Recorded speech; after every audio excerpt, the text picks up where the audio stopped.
Well, I'm aware that this is just to the residents of the Isle of Man, really. I'm aware that the authorities, if you like, are going round doing a number of sessions consulting the public, I think they call it, where actual fact it's not that. Because if they were consulting the public, they would know that they have to give you the costs and the alternatives and how much energy is coming out. They have to explain what it is, and they don't do that. And last night, last night in Castletown, I asked someone to record the information so I could get hold of it, because I've been trying so hard to get hold of information they're withholding. An example would be that when I was in Douglas with one of your people from your second chamber, as it were, in the meeting, I'd said, well, how much is the interconnector going to cost? Is it going to cost 70 million, for example? Oh, no, we won't find out till we buy it, and stupid things like that. When in actual fact, I now know you already knew. So there's a lot of information that seems to have already been known that isn't coming out. And so an interview was done and it was recorded to find out this information and be able to deal with it. Now, I can tell you straight away, you're being sold a pup. It's as simple as that. I'm not saying any of the people are dishonest. I'm not saying that. I'm not saying, they're anything but nice people. I'm not saying that. What I am saying is they're telling you rubbish, absolute rubbish. And this video, you're going to hear from the horse's mouth, as it were, because it's a recording of what was said at that meeting to people. And it's fairly long, it's over 40 minutes, but I think it'll grip you. You may not know, for example, that the plan is to cut down the entire forest around those turbines and so on. Things like that I didn't know before. And yet one of the videos I'd done and issued for the Isle of Man said they're going to have to do that, and that they won't get the yield unless they do that. And the idea they can let it grow again and that, forget it, they won't, because it'll restrict the yield of the turbines. So there's a number of things, and I don't think it's been above board the way it's been done, the way it's been presented to you. So this video is just about that, and it's there to help you. So please watch it, and please try to, when you go to the meetings this week, and they've had the second one today, so this will be out tonight, Sunday night, ready for the others. So I ask you to share this with everybody in the Isle of Man. Please share it everywhere, and by all means challenge me in the comments. Anyone who's against what I've said, challenge me in the comments. More than welcome to. I've got no particular I've got no financial interest, no other interest at all in this, whereas my opposition, of course, do have, right? And so here we go. Please watch this and enjoy.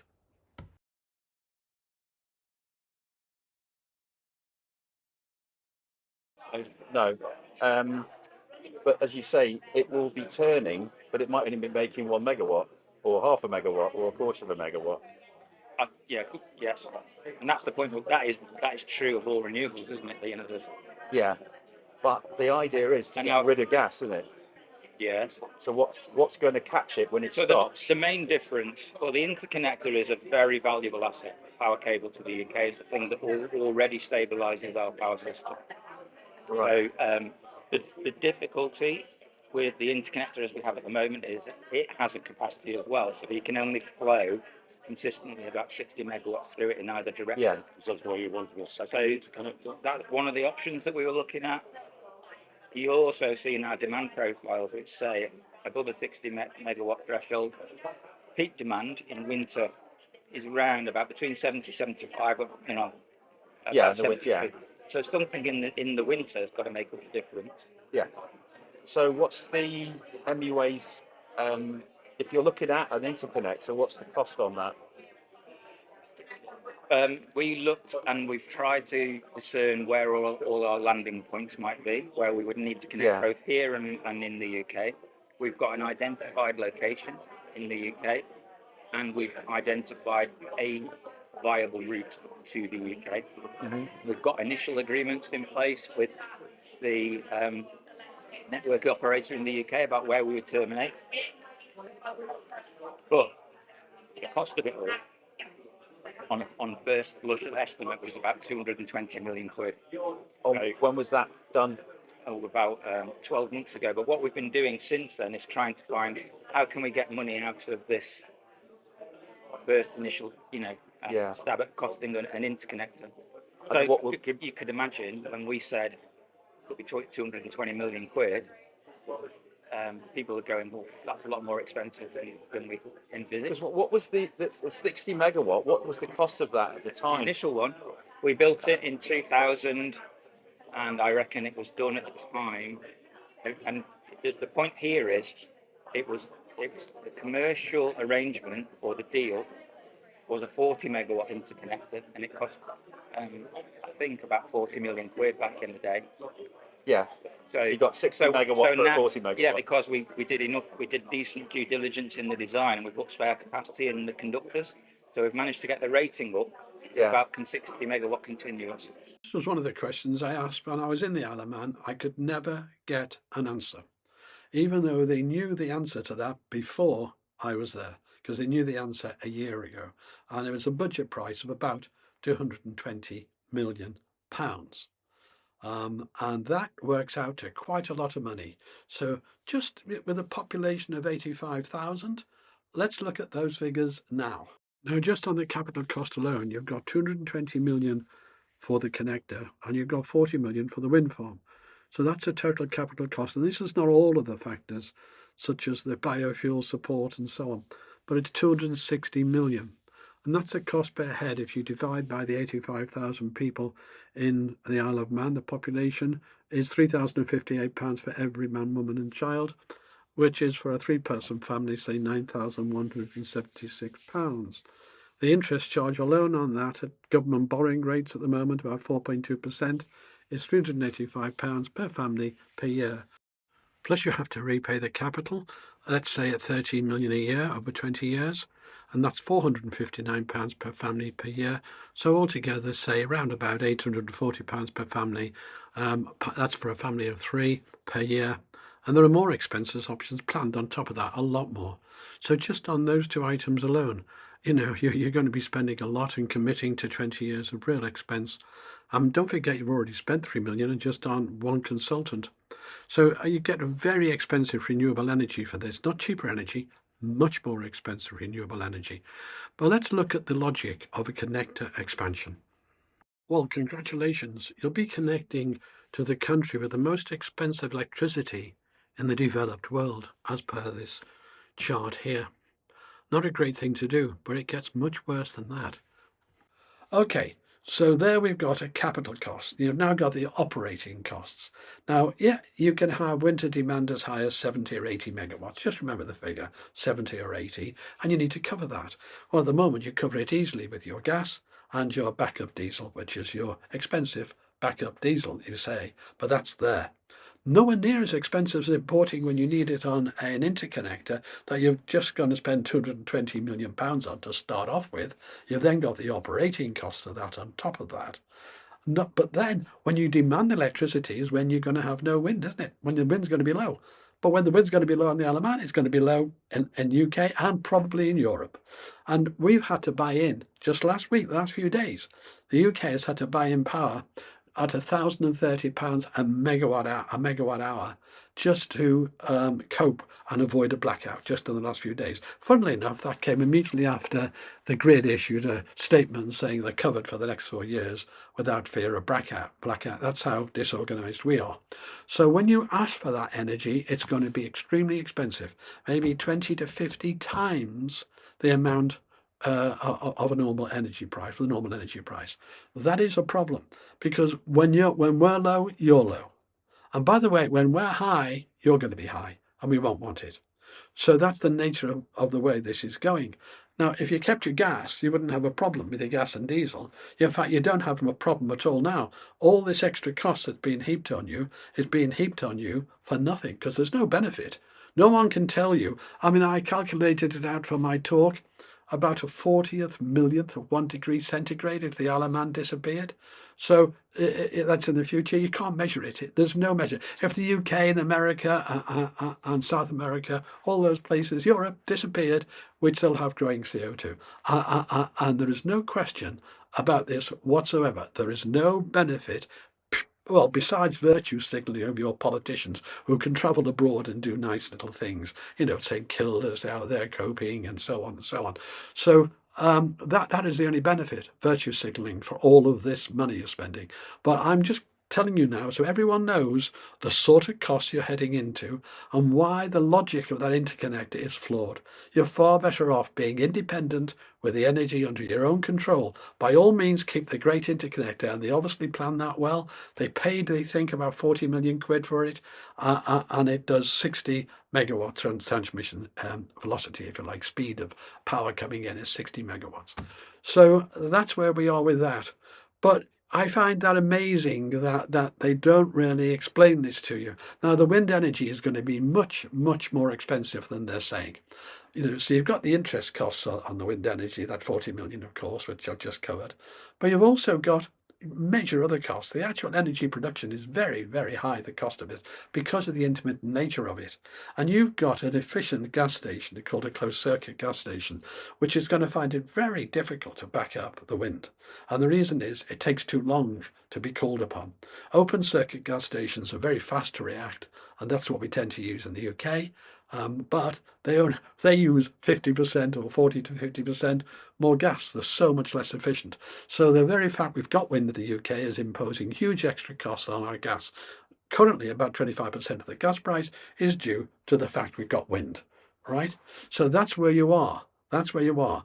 And I would think if they're going to go around and present these things to you over this week, they would have to tell you how much it's going to cost you.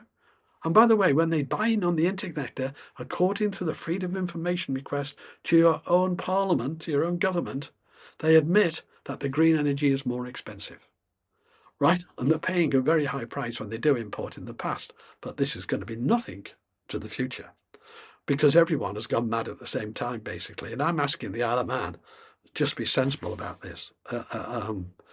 So I can have more influence per capita in the Isle of Man than I can in the UK, even though I'm on telly and all that sort of thing. It takes time to get it through to the population. So there we are. Now, let me just move on now to right at the beginning of my Isle of Man talk. I stated they're going to have to retract the calculations on how much energy they're getting out of the plant wind farm. And they have issued brochures so far, which have been copied to me, that don't make any sense. So I asked Julian to find out just what the load factors are. Now, he got it from your Isle of Man Chief Executive for Manx Utilities, but we'll start with that. But then he actually went to your supposed expert, Paul Evans, who works for your consultants, your consulting engineers, and he asked him. And so we're going to get some real figures out for the first time that we can discuss. And by the way, before we go into this, the figures they're quoting are impossible. Absolutely impossible. I don't know what pie in the sky world they're living in. Anyway, here goes. First of all, with your chief executive on this, and in fairness, he's not the expert, so he referred onwards, but we'll hear both and we'll go through it. I need to explain a simple technical term that's used a lot in this discussion. It's called load factor. Let me explain it. Imagine the wind is perfect, absolutely perfect for the wind farm at every second. So every second of the year, all through the day, the month, every single second, it's perfect. What would you get out? Well, if the wind turbine was, say, 5 megawatts, you'd get out the number of hours times 5. You'd get out a number which is a theoretical limit. It's impossible, but everyone knows that.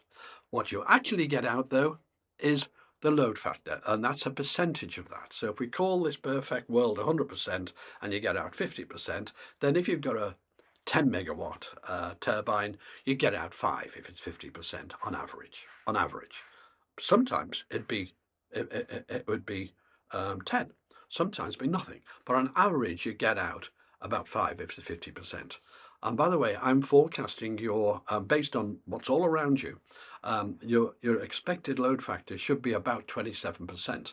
And even that's probably providing you chop down all the trees in the forest, by the way, because you don't put wind farms in the middle of forest because of the turbulence causes a lack of energy. So a lack of energy going into the system, as it were. So there we are. I've explained load factor so you understand it. Very simple. It's the amount of energy you get out of the grid. It does include any maintenance downtime because it's a realistic amount. So we actually measure once the wind farm's up, but we have to predict it as well.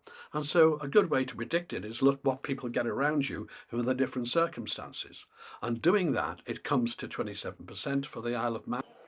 Now, the load factor, you were saying about 70 odd percent or something There's like a that? graph around here somewhere, just over there. Yeah.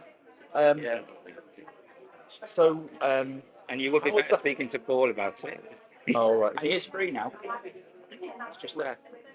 Oh, yeah, yeah. I'll go and have a word. All right, I'll have a quick chat. How you doing? You all right? Julian. Just interested. I've just been talking to that chap there about the generation. Yeah, cool. No, that's my thing. So Yeah, yeah. ask away. So, how many gigawatt hours are you looking at generation, say, from the 5 megawatt one Yeah, of so the alternatives? we're on here basically. So this per turbine. So this is the V117, but the turbine you're looking at about 30. The V117 is the smallest. 30, that's gigawatt hours. 30 gigawatt hours Yeah. Per turbine per year. So there's 4 of them, Yes, there's 120-ish. 120 gigawatt hours per year, right? Yeah. So 20 megawatts. Yeah. So you're looking at about, what is that? 60 something percent load factor. Yeah, I mean that's I mean so this is the load factor, this green curve. So, we're there roughly. That's based on the year's data we've collected on site. Yeah. So we come out sort of 62. Okay. This is per turbine, but it's So so the wind data is. So what else? What factors are there in determining the load factor then? well, the capacity factor is obviously it's literally the amount of electricity that's back down the grid in a year versus the theoretical maximum. So Yeah. the main things that can affect it are downtime for maintenance. Yeah. That has an effect on the number. Downtime because of grid issues, which will be a much bigger issue in the UK than you'll get here. Yeah. Because you just don't have the wind on system. So what happens in the UK is if there's lots and lots of wind generating and demand's low, some have to shut down. My understanding was though that the calculation is curtailment is a separate calculation from the load factor. Well, it depends on how it's reported. It can be both. No, it can't be both. The load factor is simply the percentage you actually get out. Now, in Britain, when you can't get it out, say because there's not enough capacity in the connection, we still have to pay in Britain. So what they do is they shut it down and estimate how much that load would have been, what energy would have been produced, and that's what we pay for, right? So it's a win-win situation for the wind farm. Even when they're turned off, they make the money as if they were turned on. But when you calculate on the load factor, you actually add that on. So in actual fact, you can ignore this constraint payment. The load factor is what you actually get out. Where you're asked to shut down, you still add that into the load factor. So it can't be both. It is only one thing. This is a basic misunderstanding. And in all the figures I'm going to quote now, it includes allowance for that. You don't have to worry about that. It's irrelevant. And it's something that Lizzie and other people have completely got wrong in the past. You're really being governed by children here. It really is that bad. Anyway, I'll resume.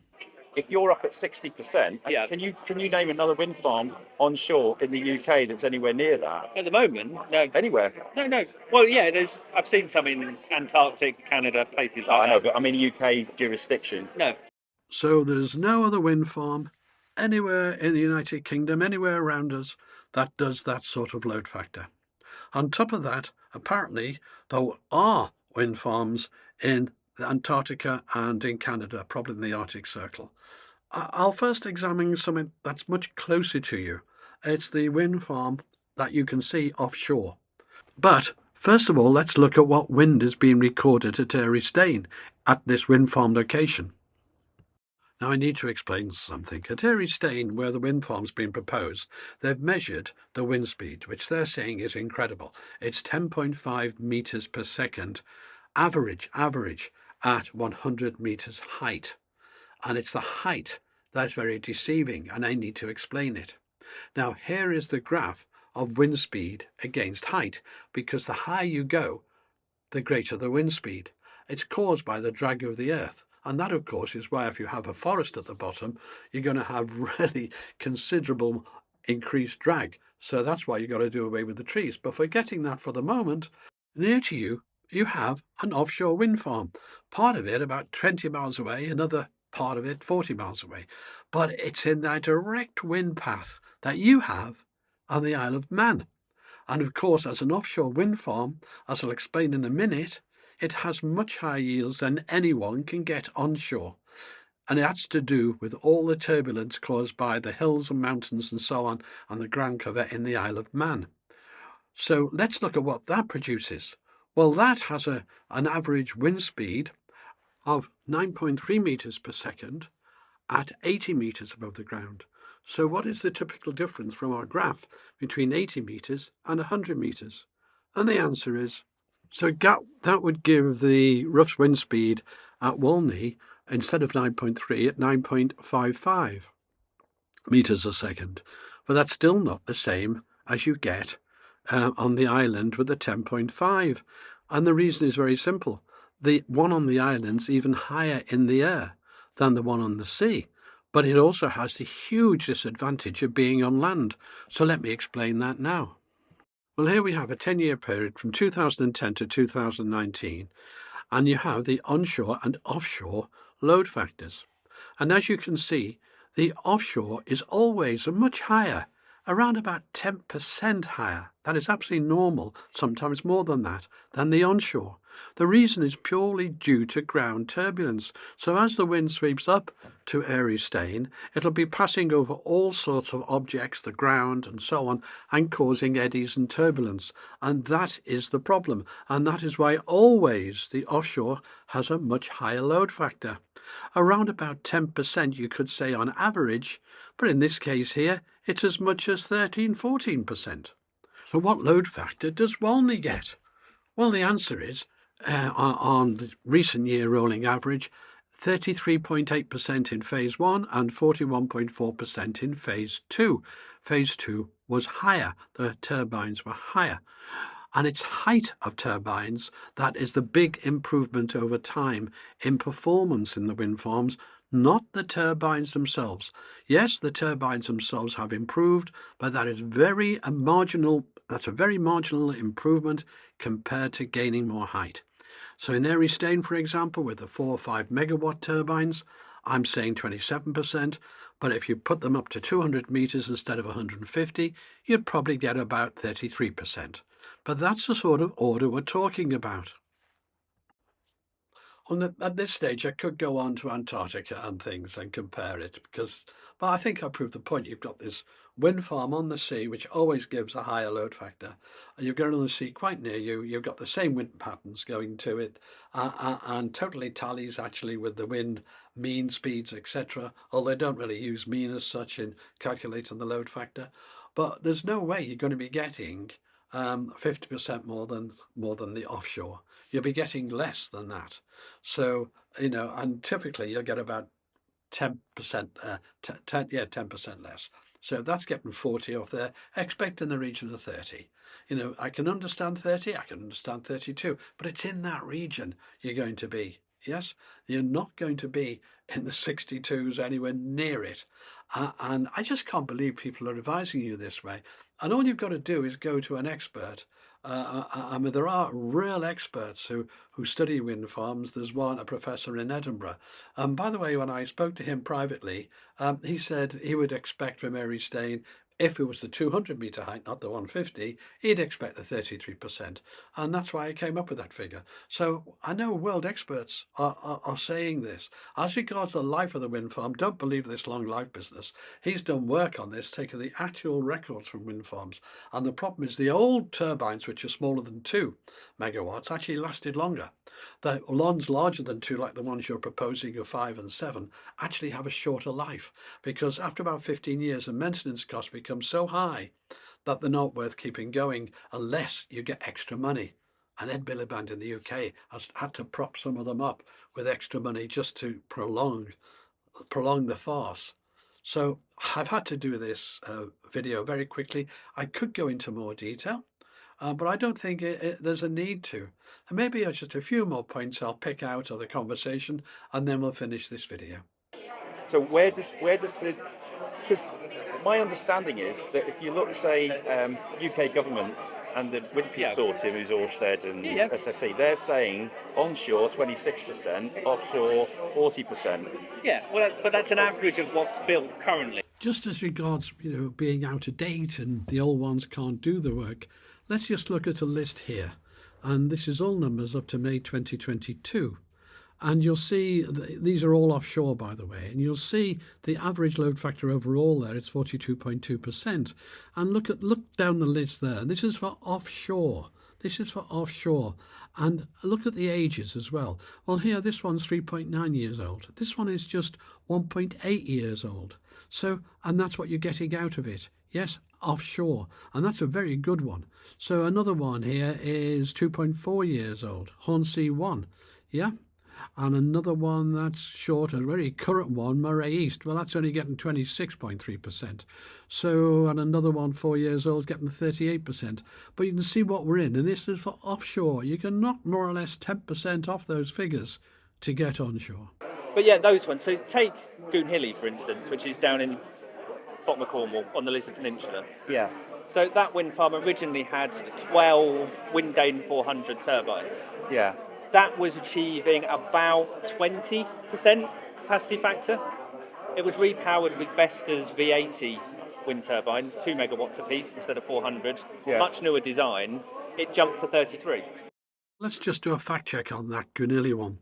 It originally had 12 400 0.4, that's 0.4 of a megawatt turbines, so a total of 4.8 megawatts. And it was about 20%, he said. And he says it went up to 30-odd%, 33%. But in actual fact, look at the record here. That actually gave a figure of 27.7.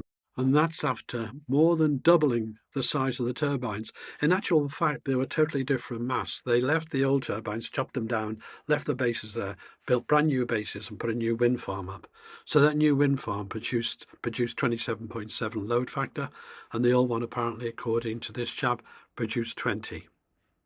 Also, apparently, if you rebuilding another wind farm there in its place, you'll get up to the high 40s and achieve something no one else has ever really achieved.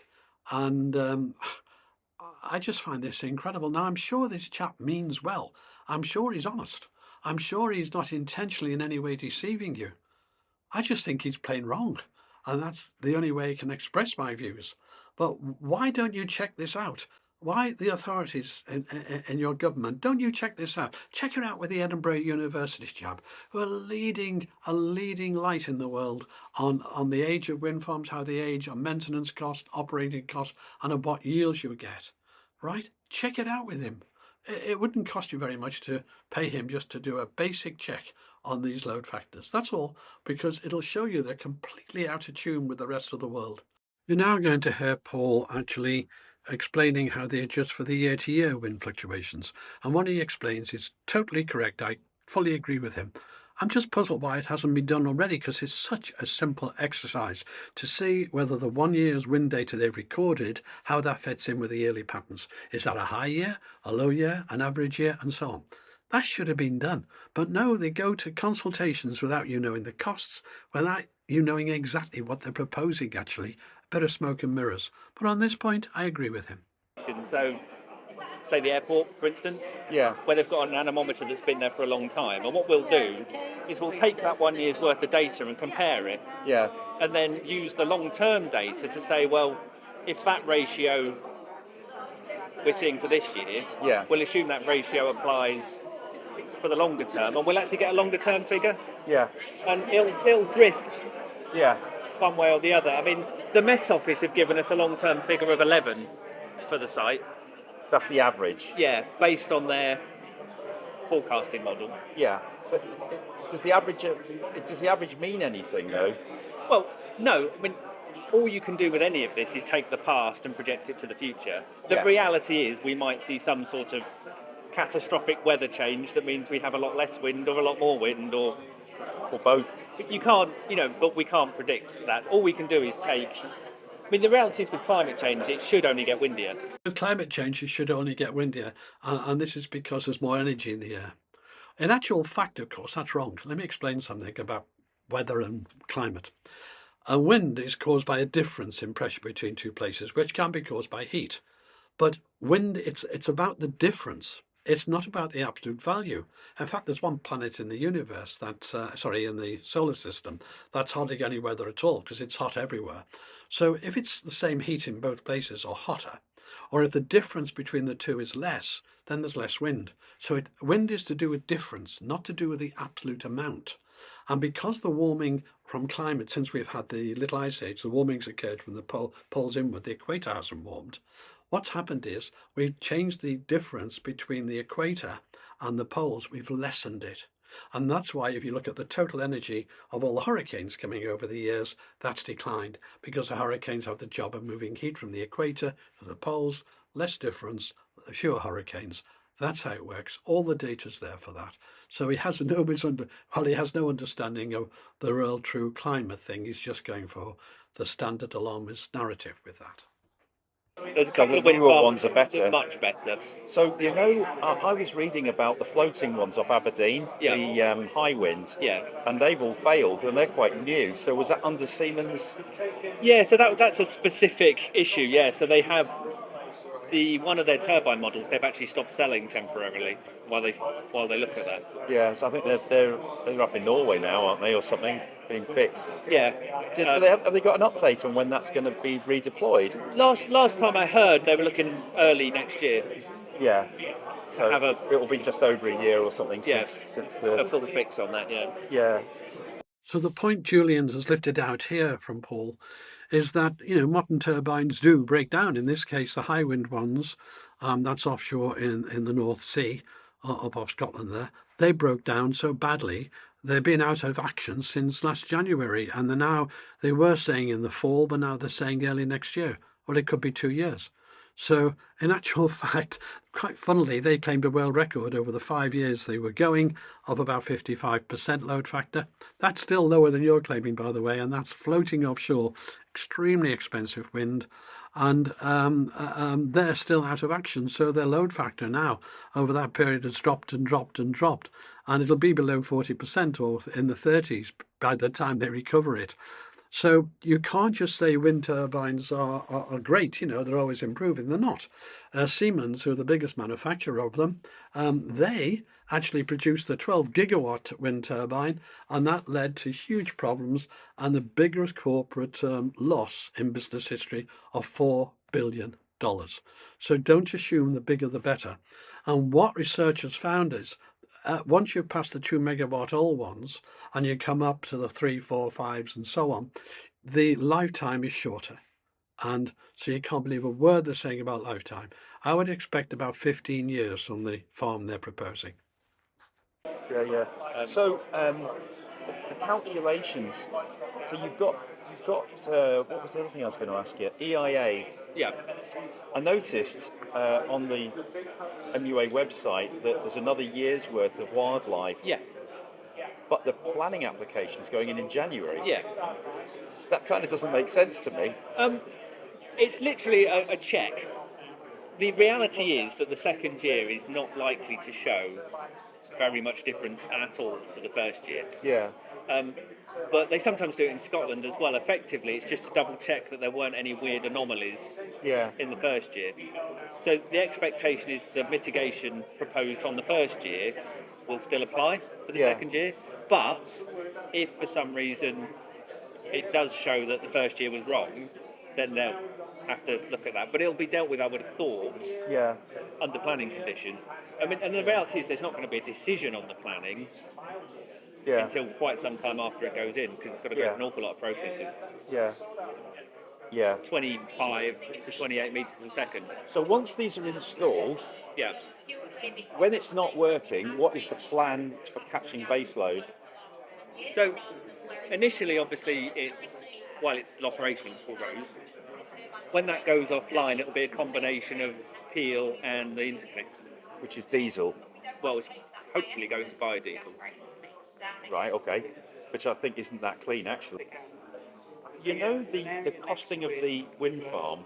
Yeah. Is there still an intention possibly to have the landing stage here at Castletown? No. No chance? No.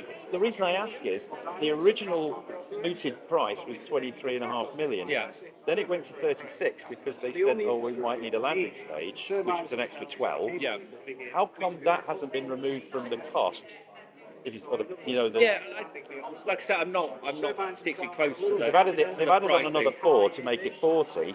But shouldn't it be 23.5 plus 4? Yeah, I mean the transport from Douglas is still going to be fairly expensive, even without the landing stage, because we're going to have to use special Will trucks. that be like 10 million or something? Or? I wouldn't have thought it'd be that much. No. What's your take on some of the people I've spoken to today were talking about infrasound, off the turbines? Yeah. What's your take on that? I mean, there's been lots and lots of studies. I mean, the whole point of infrasound obviously is it's below infra is below threshold. Yeah. So it's sound we cannot hear. Yeah. So what you're doing is effectively measuring then vibration in the earth, which is below the frequency that our cochlea can detect. So we cannot, as human beings, we cannot detect it. That's why it's infrasound in the first place. So I mean, there has been talk of that affecting people on It's other not to say that it doesn't influence people. Well, like I said, there's been a whole load of medical studies that have not come out with any links. Thing is, though, if I remember rightly, the international standard for wind farm operators and stuff, when they do their EIAs, it's at IEC 61400 Part 11 or whatever it is. The measuring devices that you're using are to DBA, which is built. It's weighted for human hearing. Yeah. Human hearing. So there isn't. How would you, if you're not looking? It's a bit like listening for bats when you haven't got a detector that can go up to the frequency. But are you not going to get with having it below an upland? And also, are you keeping the trees or are they all going? They're all going. Well, there we are. I bet you never knew the forest was going before. That's news. I mean, it had to go. I've been saying that all along, but now you know. They plan to chop down your forest. Otherwise, it reduces the wind yield. You'll have no forest left. So much for the wildlife there then, and the bats and everything else. So you're going to completely take the trees out. Yeah. In your document somewhere, it was talking about 40 megawatt as the average demand for the island, which has to be supplied. So, in other words, it's a 40 megawatt kind of average output as well, if the demand is that. Yeah. So what would be that snapshot megawatt average output from say the 5 megawatt from the 5 megawatt turbine 20 megawatt wind farm? Yeah. What would be your average output across the year? Okay. Well, in terms of if it's 40 for the power station, roughly. Yeah. So, I mean, if you base it on the average wind speed, I mean that's an interesting figure. Don't often get asked that, but I mean it's going to be around. Because I noticed. Well, the turbine peaks out. Have you got the little handouts that you? Or have you got the turbine peaks out 15? So you're looking at. Yeah, this one here. Yeah. So it's going to be about what there? So you've got average either megawatt hours, but then you've got an arrow coming out from the average and saying around 7 or around 5. So is that applying to the size of the turbine? Or is that applying to the average output? That's just the rated output of the turbine. Rated output. Not what I mean is... The average output on, say, a 7 is probably going to be something like 4.5, 5. So 5 megawatt would be the average output over the year? Yeah, that sort of ballpark. I'd have to check it properly, though. I find that statement amazing because what he just said is the average output from the 20 megawatts would be about 5, which is a 25% load factor. I did say he'd have to check it, but that is below what I'm saying is a load factor. So that's yet another load factor. I don't know where these people are coming from. I think he's a really nice guy, actually. I just think, wow, Anyway, there we are. The latest one is below 25%. Right, well, there we are. I'll have to wrap it up there. I mean, we're already at about 37 minutes. Now, what's happened there is snapshots of Julian's talk, and it enables those of you who can't get to these meetings to get a fair flavour of what is being said, and you can see where I disagree with it. And what you haven't got is anything other than ridiculous claims from the past regarding costs. They're certainly not true. You've now got a cost for the connector, which I'm sure will rise. It's 220 billion. Even though they've not had the landing stage at 12 million, which they put in for the wind farm, they've taken it out, but they've still kept the price up there. So there's been a huge inflation already in the price of the wind farm. And I've been using about 40 million, which is roughly the current price. So 260 million there to be added to your debts, as I started this video with. I think Julian did a brilliant job in recording this. He did a lot more subjects there than I've put on this video because it would have been too long. I've just tried to give you a flavour of what you're going to get. And I think if you go for this scheme, you're bonkers. And I think the island people should understand that the leaders are not there to tell them what to do. You're there to tell the leaders what to do. And within reason, that's what they have to do. I think the world's changed a lot on that. I think they can take off and do these projects. And you only have to look at the past projects done by your government to see just how bad things are. And this one is already heading for the worst one ever. Thank you for watching.